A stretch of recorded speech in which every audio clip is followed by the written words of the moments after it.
এই যে হজ 3 প্রকার এবং একটু বিস্তারিত বললাম কেন, এর কারণ হলো আপনি হজের সফরে যখন যাবেন আপনাকে আগেই সিদ্ধান্ত নিতে হবে আপনি কোন প্রকারের হজ করবেন।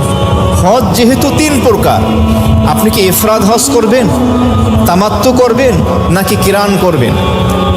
যদি আপনি ইফরাদ হজ করেন তাহলে কিন্তু আপনি উমরা করতে পারবেন না, আপনাকে হজের নিয়ত করতে হবে। যদি আপনি হজ্জে তামাত্তু করেন তাহলে আপনি হজের নিয়ত করতে পারবেন না, উমরার নিয়ত করতে হবে। আগে উমরা সম্পন্ন করার পরে আবার হজের মৌসুমে হজের নিয়ত করে এহরাম বাঁধবেন। আর যদি আপনি কিরান করেন তাহলে আপনাকে হজ এবং উমরা উভয়টির নিয়ত একত্রে করতে হবে। যেহেতু হজের সফরে হজের মৌসুমে আমরা বলে থাকি যে হজে যাচ্ছি দোয়া চাই, তো অনেকেই হজের নিয়ত করি রওনা দেয়। যদি আপনি হজের নিয়ত করেন তাহলে কিন্তু হজ্জে ইফরাদ হয়ে যাবে, আপনি উমরা করতে পারবেন না, এহরাম খুলতে পারবেন না।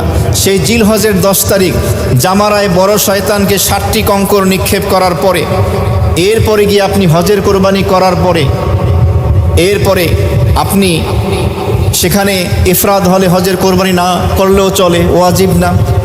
তারপরে গিয়ে আপনাকে হালাল হতে হবে, দীর্ঘ হবে আপনার এই এহরাম। এই জন্য প্রথমেই সিদ্ধান্ত নিতে হবে আমরা কোন প্রকারের হজ করব। কারণ এহরামের সম্পর্ক হলো নিয়ত এবং তালবিয়ার সাথে। আপনি যেই হজের নিয়ত করবেন সেই হজই হবে।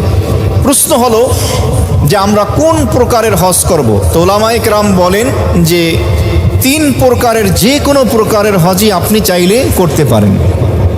রাসূল করিম সাল্লাল্লাহু আলাইহি ওয়াসাল্লাম যে হজ করেছেন, উলামায়ে কেরাম মুহাদ্দিসিনে কেরামগণ তার ব্যাখ্যায় দিয়েছেন কোনো দৃষ্টিকোণ থেকে সেটা ইফরাদ, কোনো দৃষ্টিকোণ থেকে সেটা তামাত্তু ছিল, কোনো দৃষ্টিকোণ থেকে সেটা কিরান ছিল। আপনি যেটাই করেন হজ হয়ে যাবে। তবে হানাফি মাযহাব অনুযায়ী হজ্জে তামাত্তু করতে উৎসাহ দেওয়া হয়।